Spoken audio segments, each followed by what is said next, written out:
Good morning India. दोस्तों नमस्कार। दोस्तों हमारे चैनल की कहानियों में आप सबका फिर से स्वागत है। अगर आपको आज की कहानी सुनने में अच्छी लगी तो आप इसी तरह की कहानियाँ रोज़ाना सुनने के लिए हमारे चैनल को सब्सक्राइब कर सकते हैं।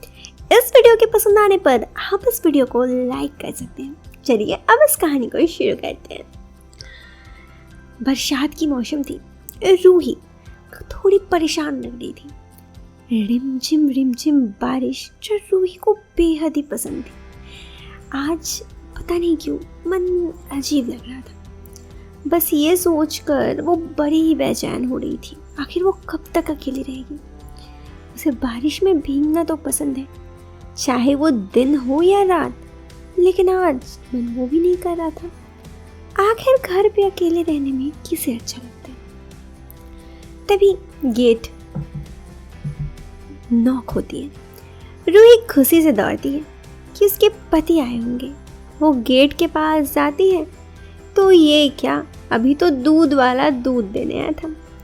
उसने कहा, माफ़ कीजिएगा मेम साहब, बारिश में इतना देर से आया नहीं। अभी बारिश ख़त्म हो ही रही थी तो मैं सोचा हूँ, फिर देखिए ना ज़्यादा बारिश होने लगी। रूही बड़ी नम्र से बोली, ठीक है कोई बात नहीं, रुक जाओ, तुम भीग चुके हो। दूध वाला रूही को देखता है, फिर कहता है, नहीं नहीं मेम साहब, मैं नहीं रुकूंगा, अभी बहुत सारा जगह दूध देने और भी जाना है। रूही कहती है, ठीक है, लेकिन तबीयत खराब हो जाएगी। तबीयत ठीक रहेगा तभी तो तुम कल भी दे पाओगे। वो कहता है, मेम साहब मैं क्या करूँ, काम तो काम है, आखिर काम तो करना ही पड़ेगा।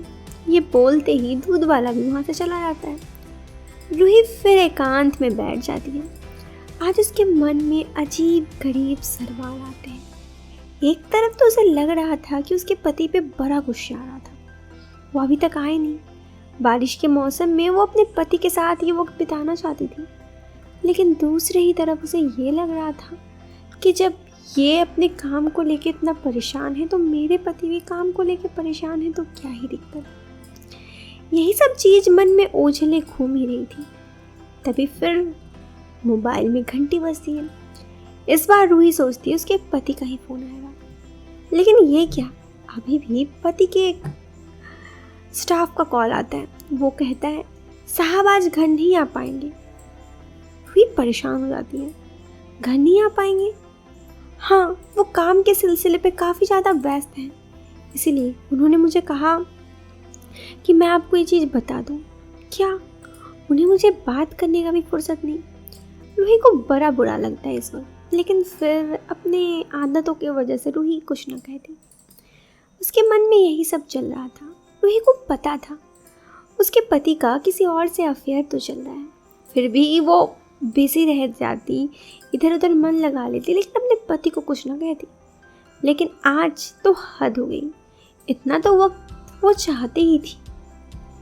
काफ़ी देर तक परेशान थी, तभी उसके घर आज फिर एक गेट नॉक होता है। अब तो रूही इरिटेट हो जाती है। इस वक्त कौन आ गया, यही सोच रूही जाती है। इस वक्त कोई और नहीं, उसके जेठ जी आते हैं। जेठ जी जिनकी अभी अभी डाइवोर्स हुई थी हाल फिलहाल में। वो भी बेचारे लाइफ में काफ़ी परेशान थे। उनकी पत्नी का किसी और संग अफेयर था, जिस वजह से वो तो उन्हें छोड़ के चले गए। बेचारे जेठ जी अकेले हो गए। उन्हें देख के थोड़ा बुरा भी लगता, ऐसा भगवान किसी के साथ ना करे। मन ही मन रूही बस यही सोचती। वो बोले, रूही मैं सोचा घर पे अकेला हूँ, भाई और तुम्हारे साथ थोड़ा वक्त व्यतीत करूँगा तो अच्छा लगेगा। क्या करूँ, अकेलापन मानो काटता है। रूही बोली, नहीं नहीं कोई बात नहीं, आइए आइए बैठिए, आपके भाई तो आज नहीं रहेंगे। ओह क्यों, ऑफिस में काम है? अच्छा मुझे पता है रूही, उसे कुछ काम नहीं है। क्या कहना चाहते हैं? रूही, उसे ऑफिस में उसी के सेक्रेटरी के साथ अफेयर चल रहा है, जिस वजह से वो यहाँ घर नहीं आके वहीं रुका है। तुम कुछ उसे कहती क्यों नहीं? मैं अगर कुछ कहूँ तो वो सुन लेंगे क्या? रूही बस इतना कहती है। खैर आप बैठिए, आप बारिश में भीग गए हैं, मैं चाय बना कर लाती हूँ। इतना कहते ही रूही पलट कर जाने लगती है। असल में उसकी आंखों से अश्रु धारा बह रहे थे। उसे काफ़ी बुरा लग रहा था अपने पति की हरकतों से, लेकिन बेचारी रूही क्या करती। उसे पता था उसके पति के बारे में, लेकिन बस ये सोचकर चुप रह जाती कि आखिर मैं कर ही क्या सकती हूँ।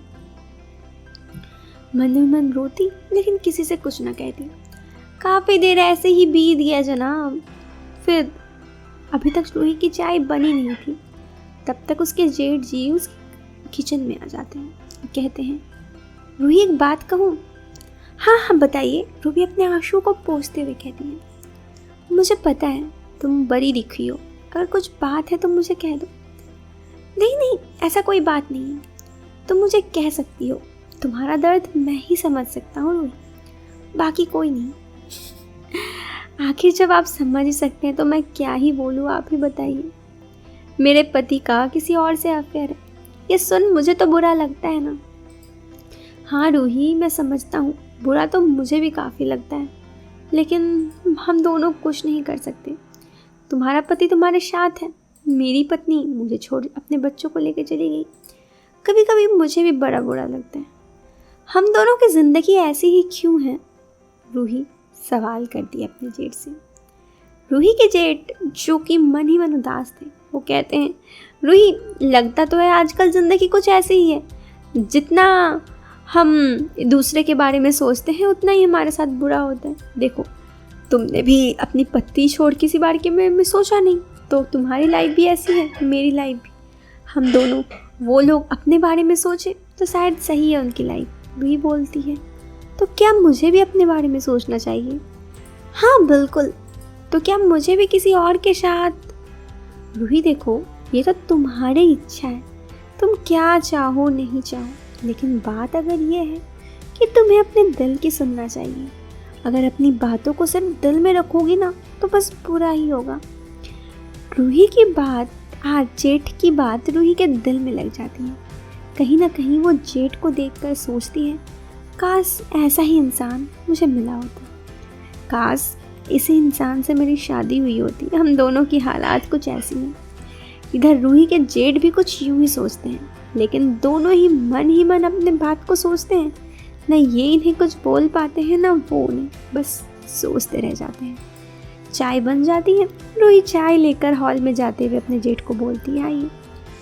उसके जेठ रूही के पीछे पीछे चाय पीने के लिए किचन से हॉल में आते हैं।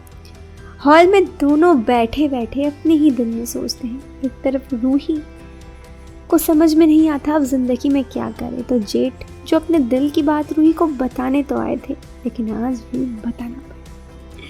दोस्तों, अक्सर ऐसा होता है, हम किसी इंसान से अपने दिल की बात चाहते तो है कहने के लिए, लेकिन उस इंसान को कह नहीं पाते। ऐसे में अपने दिल की बातों को कहा कीजिए, इससे पहले कि देर हो जाए।